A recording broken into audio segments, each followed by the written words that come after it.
Podcast public service announcement. You're about to hear an episode in the middle of a multi-part show arc. If you haven't heard the previous episodes, we suggest you skip back to part 1 of this topic in the feed and listen in order. All right, Paranoid Strain Orchestra, hit it.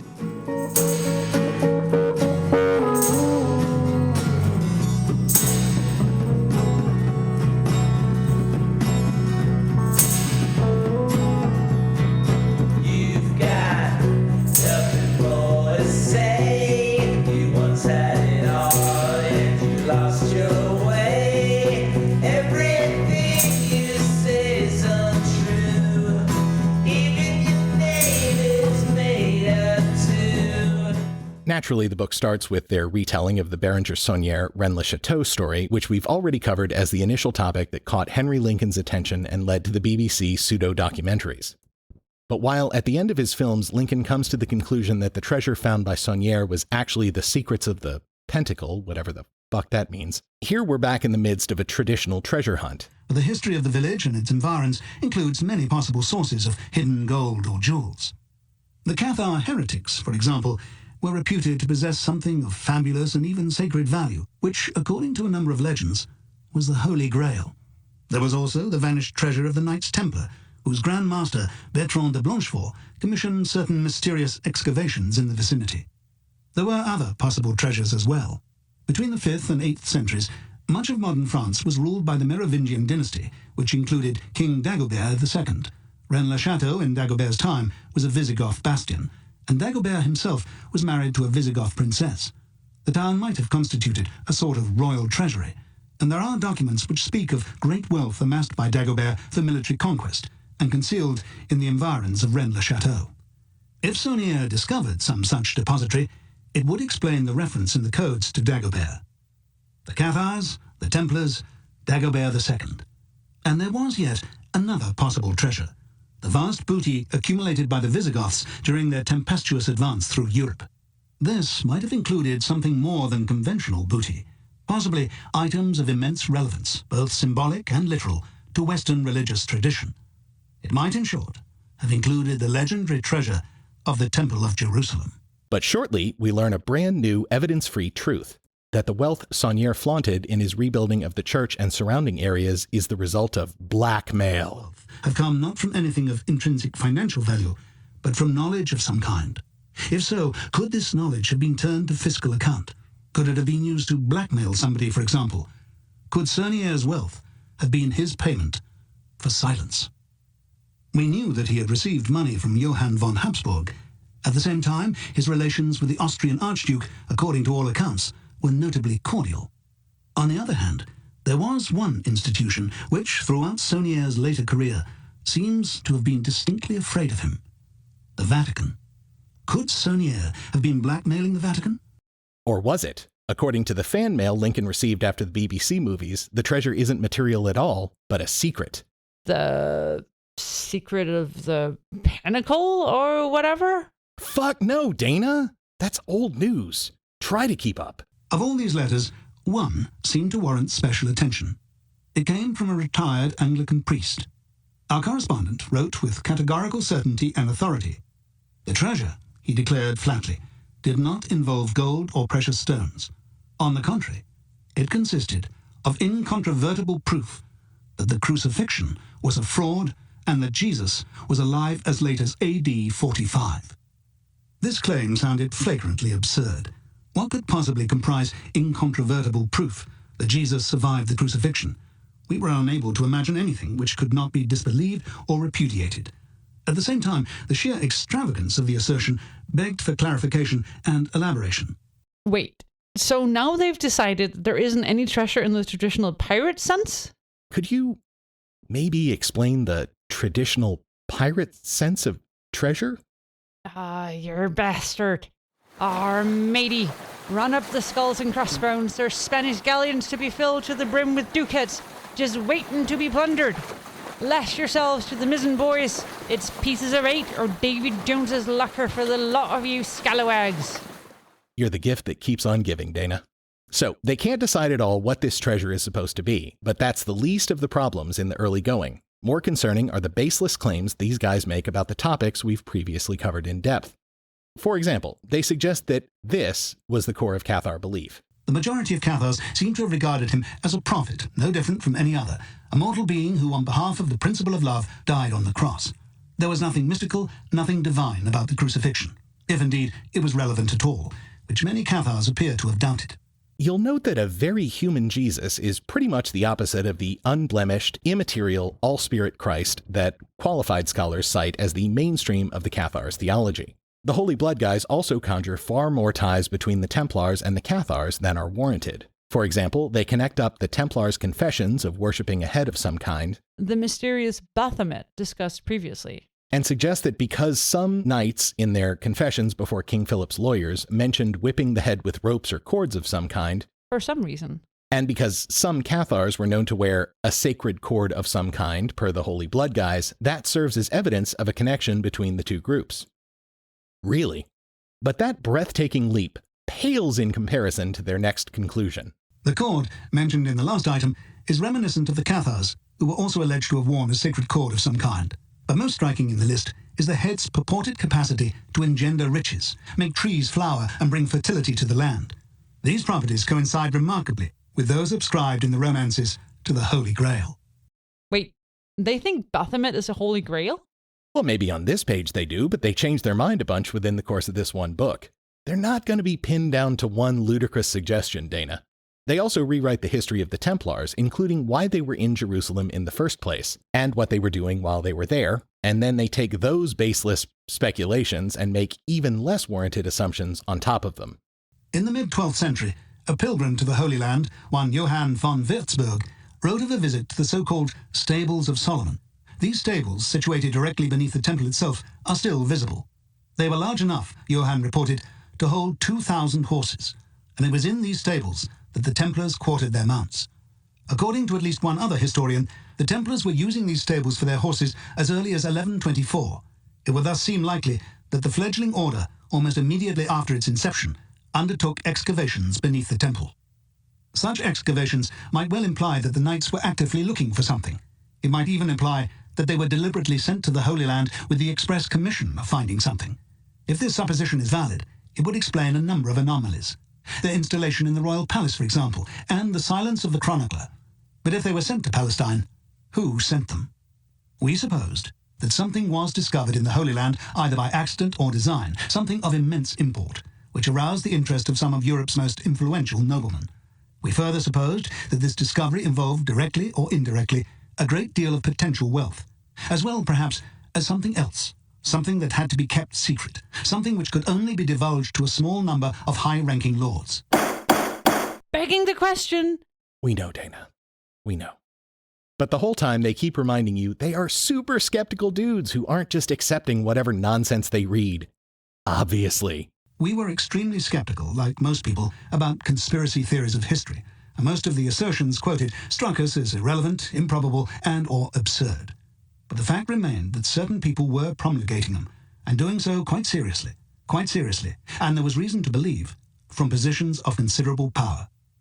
So, it's fun batting these declarations around like a wounded mouse, but the preponderance of the book is dedicated to proving to their readers that the Priory of Sion was behind a huge, millennia-spanning conspiracy that connects the Dan Brown Jesus Mary Magdalene bloodline story, the Templars, the Cathars, the Merovingian kings, the Rosicrucians, and a bunch of other shit into one big plot. So let's talk about that.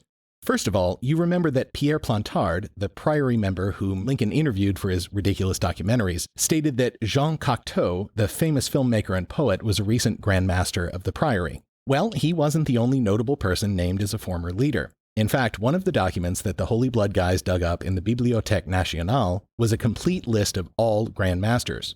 Not that the Holy Blood guys just believed this list was accurate from the get-go. When we first saw this list, it immediately provoked our skepticism. On the one hand, it includes a number of names which one would automatically expect to find on such a list, names of famous individuals associated with the occult and esoteric.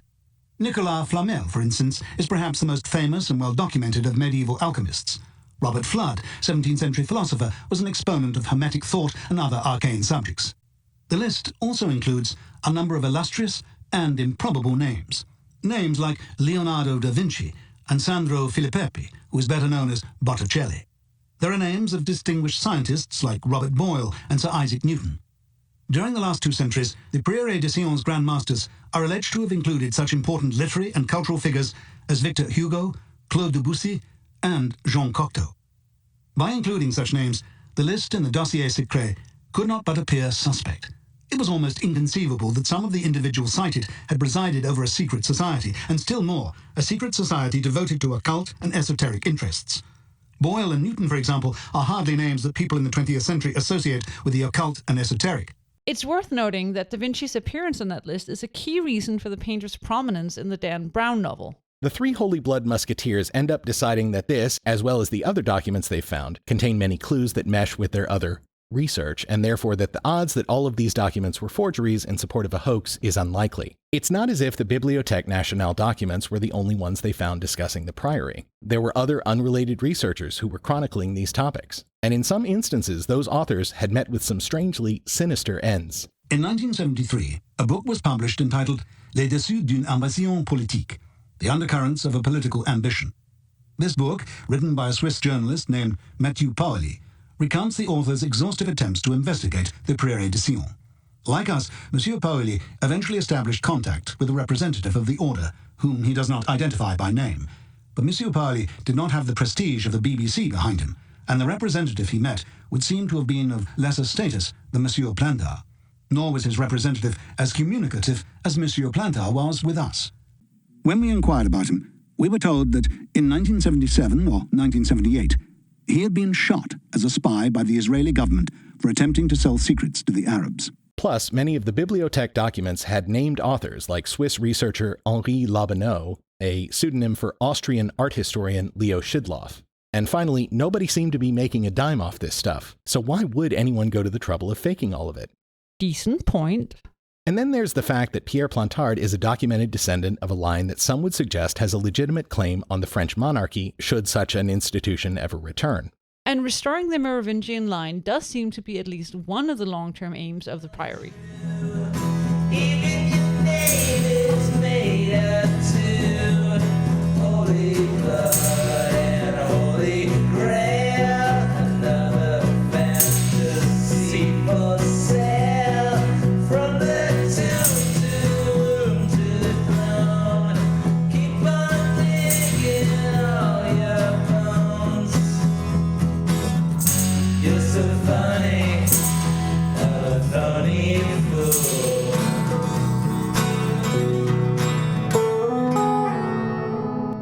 So clearly there was something there, but what the Holy Blood guys turned it into is an awe-inspiring exercise in inflated claims, bizarre assumptions, and laughable scholarship. For example, this. By virtue of his dual blood, Merovee was said to have been endowed with an impressive array of superhuman powers. According to tradition, Merovingian monarchs were occult adepts, initiates in arcane sciences, practitioners of esoteric arts. They were often called the sorcerer kings. By virtue of some miraculous property in their blood, they could allegedly heal by laying on of hands, and according to one account, the tassels at the fringes of their robes were deemed to possess miraculous curative powers. They were said to be capable of clairvoyant or telepathic communication with beasts and with the natural world around them, and to wear a powerful magical necklace. They were said to possess an arcane spell which protected them and granted them phenomenal longevity, which history does not seem to confirm. They all supposedly bore a distinctive birthmark, which rendered them immediately identifiable and which attested to their semi-divine or sacred blood. This birthmark reputedly took the form of a red cross, either over the heart or between the shoulder blades. They seem to accept all of these claims about the Merovingians having some sort of superpowers. These, they naturally assume, are evidence that these nobles descended from Jesus, who was in some way superhuman. But recall that they think Jesus was just a dude. Remember, they went so far as to falsely claim that the Cathars thought the same thing as well, and that Constantine was trying to cover up the fact that most Christians thought Jesus wasn't divine back in the 400s, as repeated in the Da Vinci Code. But then, where do these miraculous powers come from? They also state the priory documents link the Merovingians to the House of Benjamin, one of the tribes of ancient Israel, and they want to do that because they also decide that Mary Magdalene was from the House of Benjamin. Evidence? Psst. Who needs evidence? And in turn, Jesus was supposed to be of the House of David. which the canonical gospel writers and other early Christians do, in fact, go to a great deal of trouble to try to prove, though few biblical scholars accept this claim. Thus, Jesus and Mary's bloodline is royal on both sides, and therefore they naturally spawned another noble dynasty when Mary arrived in France, which is what the Holy Blood guys think happened. And of course, they eventually come around to describing Mary's womb as the real Holy Grail, as we already heard reproduced in the Da Vinci Code movie. This also explains the French language pun implied in their title. That is, Holy Grail in Old French is Sangraal, while the term for royal blood is Sangreal. So these doofuses think the whole reason we talk about a holy cup or plate as a grail instead of a line of descent from Jesus, which it actually refers to, is because medieval chroniclers fucked up their spelling. Yeah, they really suggest that. And by the way, we're not qualified to evaluate, but we've heard francophones suggest that they even screwed up the terms themselves. And to put this to rest, we're going to let Dana Unicorn and her husband, LG Sweet, both of whom are fluent in French, hash this thing out. So, Danica, tell me, are you sold on this whole Holy Blood, Holy Grail theory of how we got to be looking for a Holy Grail? No, I'm not. I think it's way too convenient, and I also don't think that's how language works. So I can imagine like a one-time confusion, but I find it unconvincing that everyone would make the same mistake in pronunciation and then draw the same faulty conclusion. Yeah, I mean, just the BS test on this is, hold on a second, did you say Holy Blood or Holy Grail? Did you say Sangreal or Sangreal? Like, usually you ask somebody, and if you got a totally bizarre interpretation, like suddenly you're saying Grail instead of blood, you usually ask the other person if you've heard them right. It's a bit like those song lyrics that people mishear. No one mishears them in the same way all the time. I'm not French, but I can tell you one thing. 1,000 years ago, French was very, very, very different from what it is today. And if you need that put in perspective, 2,000 years ago, French was literally Latin. So in 2,000 years, you can go from amat Latin all the way to a completely different language like modern French. And 1,000 years ago is halfway through that process. I think it's one of those sort of cutesy explanations that are fitted retroactively on a problem that never existed in the first place. And that's ultimately not very sort of intellectually satisfying or even funny. I mean, I don't know. I would have expected something a little bit more far-fetched from this particular character. There's a modern word for this. I'd say this solution feels a bit retconned. Yeah. Thanks for that, you lovely people, you. But on the other hand, who cares? The whole thing is really stupid. The Holy Blood guys also decide that the focus on King Arthur's court and the Holy Grail was a mistake or conspiracy, and in fact the Grail was the bloodline of the Merovingians, and in France instead of England. Why? Because it's convenient for their presupposed nonsense. It's really important here that you understand we're taking on the best arguments of Lincoln, Bagent, and Lee. There are hundreds of pages of dipshittery here.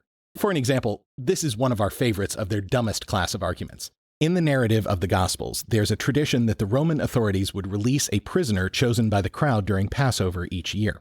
They ask for Barabbas, who is a criminal accused of sedition, to be released instead of Jesus, who is about to be crucified.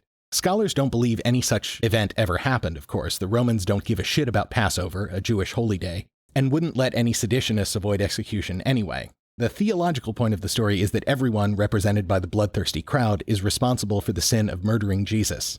But, of course, the Holy Blood guys have determined it's probably something else entirely. Of all the discrepancies, inconsistencies, and improbabilities in the Gospels, the choice of Barabbas is among the most striking and most inexplicable. One modern writer has proposed an intriguing and plausible explanation. He suggests that Barabbas was the son of Jesus, and Jesus a legitimate king. If this were the case, the choice of Barabbas would make sense. One must imagine an oppressed populace confronted with the imminent extermination of their spiritual and political ruler, the Messiah, whose advent had formerly promised so much. In such circumstances, would not the preservation of the bloodline be paramount, taking precedence over everything else? Would not a people faced with the dreadful choice prefer to see their king sacrificed in order that his offspring and his line might survive? So the crowd called for Jesus' blood to save his adult son Barabbas, even though there is no indication that Jesus ever had any progeny, and you would think that maybe the gospel writers would have mentioned this relationship in their discussion of Jesus' death. We told you it was stupid. This is all building to their claim about the crucifixion itself, specifically that it was faked. According to our scenario, a mock crucifixion on private ground was arranged with Pilate's collusion by certain of Jesus' supporters. It would have been arranged not by adherents of the message, but by adherents to the bloodline, immediate family and or members of an inner circle. These individuals may well have had Essene connections or have been Essenes themselves. To the adherents of the message, however, the rank and file of Jesus' following, the stratagem would not have been divulged. On being carried to Joseph of Arimathea's tomb, Jesus would have required medical attention, for which an Essene healer would have been present. And afterwards, when the tomb was found to be vacant, an emissary would again have been necessary, an emissary unknown to the rank and file disciples. This emissary would have had to reassure the unsuspecting adherents of the message, to act as intermediary between Jesus and his following, and to forestall charges of grave robbing or grave desecration against the Romans, which might have provoked dangerous civic disturbances. Jesus wasn't dead when he was taken down from the cross, and he and Mary and their kid, or kids, relocated to France and intermarried with the Merovingians. And there was all kinds of evidence of this, which was in the temple in Jerusalem. Which is why the Priory of Sion created the Knights Templar and sent them to the Holy Land in the first place, using the Crusades as cover so they could recover the long-hidden documents. Yeah, that's pretty much it. The whole book is just a series of wouldn't it be interesting if statements, but they then go on to assume these idle fantasies are real and build still more fantasies on top of those. Then they come to seemingly logical conclusions based on their rank speculations. In ancient Judaism, religion and politics were inseparable. The Messiah was to be a priest-king, whose authority encompassed spiritual and secular domains alike. It is thus likely, indeed probable, that the temple housed official records pertaining to Israel's royal line. If Jesus was indeed King of the Jews, the temple is almost certain to have contained copious information relating to him. It may even have contained his body. By 1100, Jesus' descendants would have risen to prominence in Europe. They themselves would have known their pedigree and ancestry, but they might not have been able to prove their identity to the world at large, and such proof may well have been deemed necessary for their subsequent designs. If it were known that such proof existed, or even possibly existed, in the precincts of the temple, no effort would have been spared to find it. This would explain the role of the Knights Templar, who, under a cloak of secrecy, undertook excavations beneath the temple in the so-called Stables of Solomon. On the basis of the evidence we examined, there would seem to be little question that the Knights Templar were in fact sent to the Holy Land with the express purpose of finding or obtaining something, and they would seem to have accomplished their mission. They would seem to have found what they were sent to find, and to have brought it back to Europe. What became of it then remains a mystery. But there seems little question something was concealed in the vicinity of Rennes-le-Château, for which a contingent of German miners was imported under the most stringent security to excavate and construct a hiding place. One can only speculate about what might have been concealed there. It may have been Jesus' mummified body. It may have been the equivalent, so to speak, of Jesus' marriage license and or the birth certificates of his children. It may have been something of comparably explosive import. Any or all of these items might have been referred to as the Holy Grail. Any or all of these items might, by accident or design, have passed to the Cathar heretics and comprised part of the mysterious treasure of Montségur. It reminds us of the Leonard Nimoy introduction to a classic Simpsons episode. Hello, I'm Leonard Nimoy. The following tale of alien encounters is true, and by true, I mean false. It's all lies, but they're entertaining lies, and in the end, isn't that the real truth? The answer is no. Or, as Arthurian scholar Richard Barber commented, it would take a book as long as the original to refute and dissect the Holy Blood and the Holy Grail point by point. It's essentially a text which proceeds by innuendo, not by refutable scholarly debate. Though as Dr. Spence told us, these guys really appeared to believe what they were selling. I think it was Michael Bagent I heard talk once, and I had no doubt that he sincerely believed what it was that he was saying. Because it seemed to him that this is the thing that explains it. It fits all of these pieces together. You've got a plot there, you've got your screenplay, you've got a story. But I think that they simply took that as being the story. And then because they were historical work, which you can't copyright, Dan Brown said, gee, this would be a great plot for a book.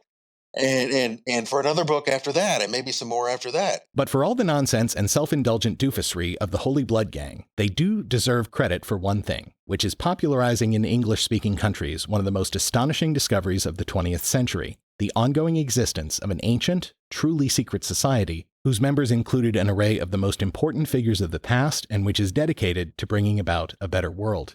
The authors hang a lot of hopes on Plantard and the Priory and its treasure trove of secrets. We could not, and still cannot, prove the accuracy of our conclusion. It remains an hypothesis. But it is a plausible hypothesis which makes coherent sense. It explains a great deal, and it constitutes a more historically likely account than any we have encountered of the events and personages which 2,000 years ago imprinted themselves on Western consciousness, and in the centuries that followed, shaped our culture and civilization. If we cannot prove our conclusion, however, we have received abundant evidence from both their documents and their representatives that the Prieuré de Sion can. On the basis of their written hints and their personal conversation with us, we are prepared to believe that Sion does possess something which does in some way amount to incontrovertible proof of the hypothesis we have advanced. The religious impulse can be channeled in any of innumerable directions. It is a source of immense potential power, and it is all too often ignored or overlooked by modern governments founded on and fettered to reason alone. The religious impulse reflects a profound psychological and emotional need, and psychological and emotional needs are every bit as real as the need for bread, for shelter, for material security. We know that the Prieuré de Sion is not a lunatic fringe organization. We know it is well financed and includes or commands sympathy from men in responsible and influential positions in politics, economics, media, the arts. We know that since 1956 it has increased its membership more than fourfold, as if it were mobilizing or preparing for something. And Monsieur Plantard told us personally that he and his order were working to a more or less precise timetable. We also know that since 1956, Sion has been making certain information available, discreetly, tantalizingly, in piecemeal fashion, in measured quantities just sufficient to provide alluring hints. And according to them, back in 1982, when this book was written, the Priory was even then in the process of fomenting a peaceful political transformation in France. Monsieur Plantard echoed Monsieur Chaumet in stating that in the near future there would be a dramatic upheaval in France. Not a revolution, but a radical change which would pave the way for the reinstatement of a monarchy. This assertion was not made with any prophetic histrionics. On the contrary, Monsieur Plantard simply assured us of it, very quietly, very matter-of-factly, and very definitively. Again, Plantard and the Priory, unlike the rest of the book, seem legit. But what? But you're about to tell us the entire story of the Priory of Sion is full of shit too, right? Oh man, is it? So Pierre Plantard isn't of royal blood? No. And none of these luminaries like Da Vinci and Isaac Newton and Victor Hugo were part of the historical Priory of Sion? No. And the Priory didn't found the Knights Templar? No, mostly because the actual honest-to-God Priory wasn't formed until 1956 by one, Monsieur Pierre Plantard. So you've been lying to us this whole time. Au contraire, Miss Unicorn. If you rewind to what we previously said about the Priory, we indicated it's a real secret society, which it is since Pierre Plantard invented it, and that there exist documents indicating that the society stretches back to the Crusades, and that Plantard is of the royal blood of the Merovingians. Those are lies, though. Yeah, but the lies are told by the documents. We just told you that the documents exist, not that they were legitimate. Pretty sneaky, sis. My head hurts again. Knock back an ibuprofen with a shot of whiskey because this only gets more confusing.